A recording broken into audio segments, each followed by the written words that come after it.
నిరుద్యోగులందరూ ఎంతో ఆశావహంగా ఎదురుచూస్తున్నటువంటి job calendar అనేది ఉగాది తేదీన ముందుగానే చెప్పినట్లుగానే మన రాష్ట్ర ప్రభుత్వం అయితే ఎంతో చక్కగా అయితే విడుదల చేయడం జరిగింది.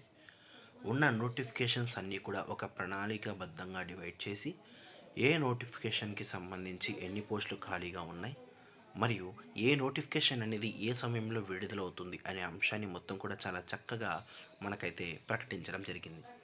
దీన్ని బేస్ చేసుకొని జాబ్ క్యాలెండర్లో ఉన్నటువంటి చివరి నోటిఫికేషన్ ఏమిటి అంటే మనకు డిఎస్సి నోటిఫికేషన్ అని చెప్పవచ్చు. అంటే మీ టార్గెట్ డిఎస్సి ఉండాలి ఇప్పుడు. ఎందుకంటే డిఎస్సికి మీరు ఎప్పుడైతే ఫుల్ ఫ్లెడ్జెడ్గా చదువుతారో దానికి ముందున్నటువంటి నోటిఫికేషన్స్ అన్నీ కూడా మీరు క్రాక్ చేయడానికి అవకాశం అనేది ఉంటుంది. ఎందుకంటే డిఎస్సి సిలబస్ అనేది in depth syllabus. Up to 10th class వరకు మీరు చదువుతారు. ఇందులో భాగంగా అన్ని నోటిఫికేషన్లో కామన్గా ఉండేటువంటి సిలబస్ ఏముంటుంది? General studies. ఈ జనరల్ స్టడీస్లో ఏముంటుంది అంటే ఫిజిక్స్, కెమిస్ట్రీ, బయాలజీ, బయాలజీ పార్ట్లో ఉన్నటువంటి బాటనీ, జువాలజీ, దానితో పాటు సోషల్ పార్ట్లో ఉన్నటువంటి జాగ్రఫీ కావచ్చు, హిస్టరీ, పాలిటీ, ఎకానమీ, ఇవన్నీ కూడా మీరు ఇన్ డెప్త్గా 10th క్లాస్ వరకు ఈ యొక్క డిఎస్సి సిలబస్లో చదువుతారు.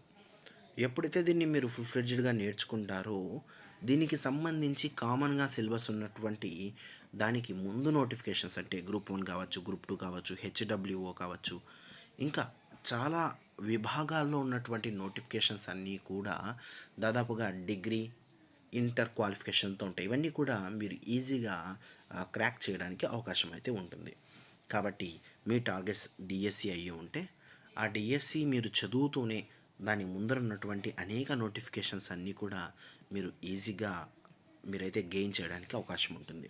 ఇందులో భాగంగా ఎడ్జిటికి సంబంధించి మనం ఆఫ్లైన్లో మరియు ఆన్లైన్లో బ్యాచ్ అయితే స్టార్ట్ చేయడం జరిగింది. అందరూ అనుకోవచ్చు ఇంకా 6 months ఉంది కదా నోటిఫికేషన్కి అని చెప్పి.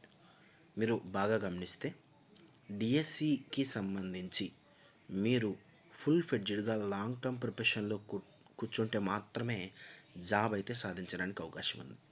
మీరు ఒక్కసారి గమనించండి, ఇప్పటికే లాస్ట్ డిఎస్సిలో జాబ్ కొట్టిన వాళ్ళందరూ కూడా లాంగ్ టర్మ్ ప్రిపరేషన్లో ఉండేవారు 99% ఉంటే షార్ట్ టర్మ్ ప్రిపరేషన్ ఉండేవాళ్ళు కేవలం మీకు 1% కనిపిస్తారు. అంటే ఈ డిఎస్సికి ప్రిపరేషన్కి టైం అనేది ఎంత కావాలనేది మీరే ఒకసారి ఊహించుకోండి. ఇందులో భాగంగా మనమైతే డిఎస్సికి సంబంధించి లాంగ్ టర్మ్ బ్యాచ్ అనేది స్టార్ట్ చేస్తున్నాం. కేవలం మీరు మేము చెప్పే ప్లాన్ అయితే ఫాలో కండి. ఈ ప్లాన్ని బేస్ చేసుకొని మీరైతే ఈజీగా జాబ్ అయితే కేటాయిస్తారు.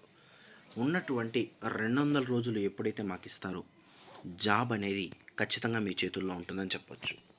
మనం ప్రతిరోజు కూడా ప్రణాళికాబద్ధంగా సిలబస్ అయితే అనౌన్స్ చేసి ఆ సిలబస్ని బేస్ చేసుకొని సాయంత్రం ఎగ్జామ్ అయితే కండక్ట్ చేస్తాం. ఈ ఎగ్జామ్కి సంబంధించి మొత్తం కూడా ఆ యొక్క కోర్స్ అనేది కంప్లీట్ అయ్యే టైంకి సిలబస్ని మొత్తం కూడా మీకు 7 సార్లు కంటే ఎక్కువ సార్లు చదివించే బాధ్యత మేము తీసుకుంటాం. ఆఫ్లైన్కి సంబంధించి మనకైతే ఎడ్జిటికి సంబంధించి న్యూ బ్యాచ్ అయితే స్టార్ట్ అయింది. ప్రతిరోజు కూడా నిపుణులైన ఉపాధ్యాయులచే మనకైతే క్లాసులు అయితే కండక్ట్ చేయడం జరుగుతుంది. అదే రోజు సాయంత్రం ఏ రోజు జరిగిన సిలబస్పై ఆ మరుసటి రోజు 50 మార్కులు డైరెక్ట్ టెస్ట్లు అయితే కండక్ట్ చేస్తాం. సాయంత్రానికి కరెక్షన్ చేసి మీ మార్క్స్ మరియు ర్యాంక్స్ అనేవి ప్రొవైడ్ చేస్తాం.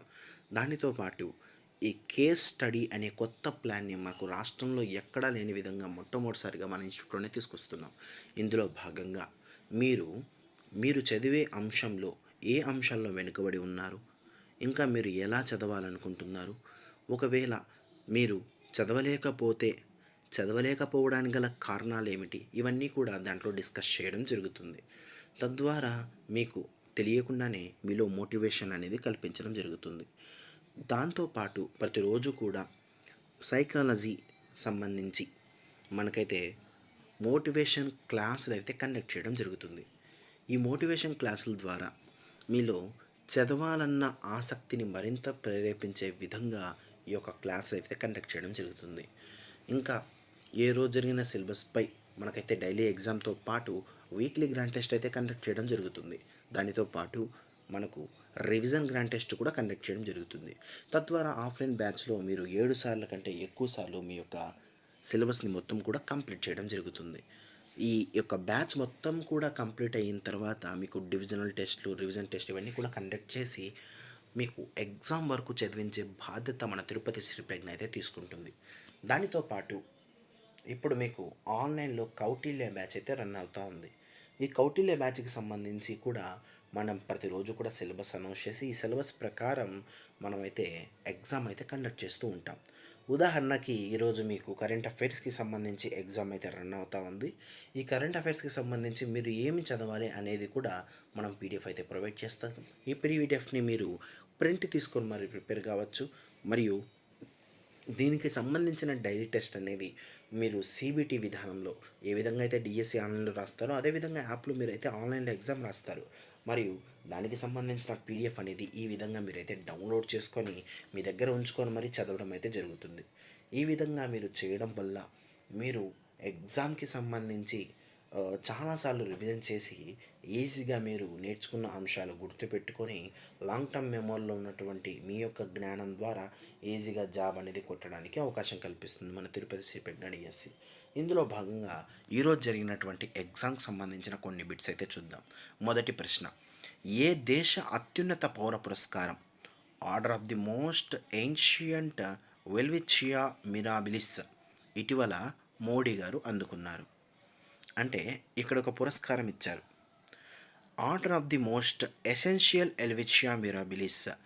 ఈ పురస్కారాన్ని మోడీ గారు అయితే అందుకున్నారు. అయితే ఈ పురస్కారం అనేది ఏ దేశం యొక్క అత్యున్నత పురస్కారం అని చెప్పి అడగడం జరిగింది. ఆప్షన్స్ అయితే ఇవ్వడం జరిగింది. ఎప్పుడైతే మీరు కరెంట్ అఫైర్స్ అనేది నేర్చుకుంటారో అన్ని నోటిఫికేషన్స్కి కూడా చాలా చక్కగా ఉపయోగపడుతుంది. ఈ విషయాన్ని అయితే మీరు గుర్తుంపెట్టుకోండి. దీనికి సరైన సమాధానం నమీబియా. తర్వాత ప్రశ్న చూద్దాం. ఇటీవల ఈ క్రింది ఏ రాష్ట్ర ప్రభుత్వం భూముల వివరాలను సులభంగా గుర్తించేందుకు భూదర్శిని అనే పేరుతో వెబ్ల్యాండ్ని తీసుకొని వస్తున్నారు? సరైన సమాధానం ఆంధ్రప్రదేశ్. తర్వాత ప్రశ్న చూద్దాం. అంతర్జాతీయ విమానాశ్రయాలు మండలి ఇటీవల విడుదల చేసిన అత్యంత రద్దీ విమానాశ్రయాల జాబితాలో అగ్రస్థానంలో ఉన్న విమానాశ్రయం ఏది? సరైన సమాధానం అట్లాంటా విమానాశ్రయం. అమెరికా అనేది అత్యంత రద్దీగా ఉంటుంది అకార్డింగ్ టు అంతర్జాతీయ విమానాశ్రయాల మండలి. తర్వాత ప్రశ్న చూద్దాం. ప్రెస్ ఇన్ఫర్మేషన్ బ్యూరో పిఐబిలో ఇండియా మరియు కమ్యూనికేషన్స్ డైరెక్టర్గా మీడియా మరియు కమ్యూనికేషన్ డైరెక్టర్గా ఇటీవల ఎవరు బాధ్యతలు స్వీకరించారు అని చెప్పి ప్రశ్న అడగడం జరిగింది. సరైన సమాధానం ఆప్షన్ బి పి రత్నాకర్. తర్వాత ప్రశ్న చూద్దాం. పరాక్ రాష్ట్రీయ సర్వేక్షణ 2024 విద్యలో మన దేశంలో అత్యంత పనితీరు కనపరిచిన రాష్ట్రంగా ఏది నిలిచింది? పరాక్ ప్రకారం బేస్ చేసుకుంటే పంజాబ్ అనేది అత్యంత పనితీరు కనపరిచిన రాష్ట్రంగా నిలిచింది. తర్వాత ప్రశ్న, జాతీయ స్థాయిలో సర్పంచ్ సంవాద్ పోటీలో తొలి స్థానం కైవసం చేసుకున్న రాందే లక్ష్మీ చేబ్రోలు సర్పంచ్ ఏ జిల్లాలో కలదు? మరొకసారి, జాతీయ స్థాయిలో సర్పంచ్ సంవాద్ పోటీలో తొలి స్థానం కైవసం చేసుకున్న రామ్దే లక్ష్మి చేబ్రోలు సర్పంచ్ ఏ జిల్లాలో కలదు? సరైన సమాధానం చూస్తే ఆప్షన్ 3 ఏలూరు అని చెప్పవచ్చు. ఈ విధంగా మనకైతే ప్రతి బిట్ను కూడా అనేక రకాల అంశాలలో అనేక రకాల విభాగాల నుంచి తీసుకోవడం అయితే మనమైతే కండక్ట్ చేయడం జరుగుతుంది. అంతర్జాతీయ, దేశీయ, రాష్ట్రీయ, రాజకీయ, స్పోర్ట్స్కి సంబంధించి, ఇలా భూగోళానికి సంబంధించి, చరిత్రకు సంబంధించి, కరెంట్ అఫైర్స్ అన్నీ కూడా అన్ని విభాగాల నుంచి తీసుకొని మనకైతే డైలీ టెస్ట్ అయితే కండక్ట్ చేయడం జరుగుతూ ఉంది. తర్వాత ప్రశ్న చూద్దాం. ఈ విధంగా ఉంటే తర్వాత మరొక ప్రశ్న చూద్దాం. దీనికి సంబంధించి సైన్స్ అండ్ టెక్నాలజీకి సంబంధించి చూద్దాం. ఇటీవల భారత్ ఒకే రోజులో ఏ క్షిపణులు విజయవంతంగా పరీక్షించింది? ఒడిస్సా మరియు లడఖ్. సరైన సమాధానం చూస్తే ఆప్షన్స్ అయితే మీకు కింద ఇవ్వబడ్డాయి. దీనికి సంబంధించిన సరైన సమాధానం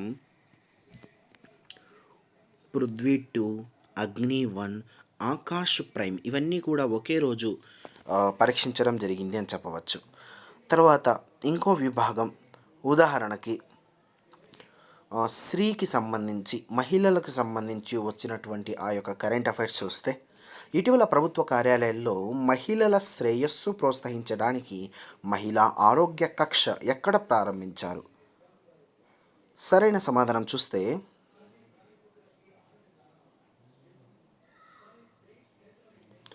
న్యూఢిల్లీ అని చెప్పవచ్చు.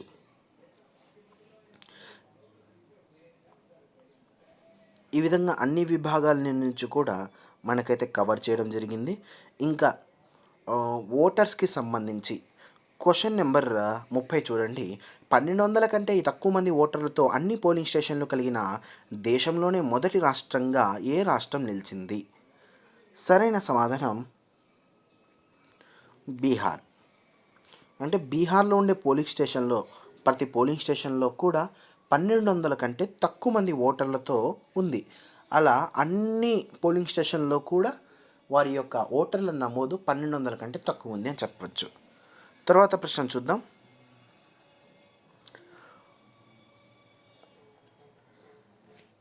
కేంద్ర ప్రభుత్వం ప్రకటించే కొన్ని రకాల స్కీమ్స్కి సంబంధించి ఒక ప్రశ్న ఇక్కడ ఇవ్వబడింది.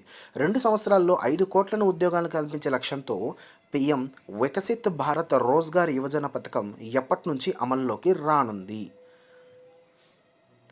2 సంవత్సరంలో 5 కోట్ల ఉద్యోగాలను కల్పించే లక్ష్యంతో వచ్చేటటువంటి పీఎం వికసిత్ భారత్ రోజ్గార్ యువజన పథకం అనేది ఎప్పటి నుంచి అమల్లోకి రానుంది అని చెప్పి అడగడం జరిగింది. సరైన సమాధానం 2025 ఆగస్టు 1 నుంచి ఇది వచ్చి అమల్లోకి రానుంది అని చెప్పవచ్చు. తర్వాత ప్రశ్న చూద్దాం.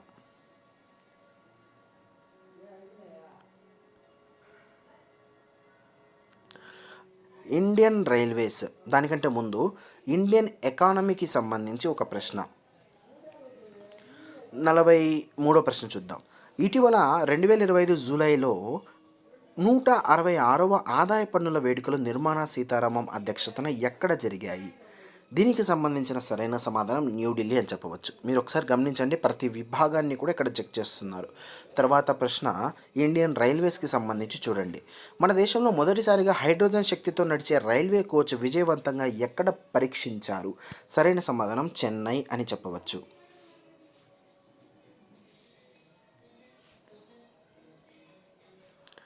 తర్వాత ప్రశ్న చూద్దాం. ఇండియన్ అగ్రికల్చర్కి సంబంధించి ఒక ప్రశ్న. ఎంఎస్ స్వామినాథన్ శత జయంతి సందర్భంగా ఆగస్టు 7న ఏ రాష్ట్ర ప్రభుత్వం సుస్థిర వ్యవసాయ దినోత్సవంగా జరుపుకోవాలని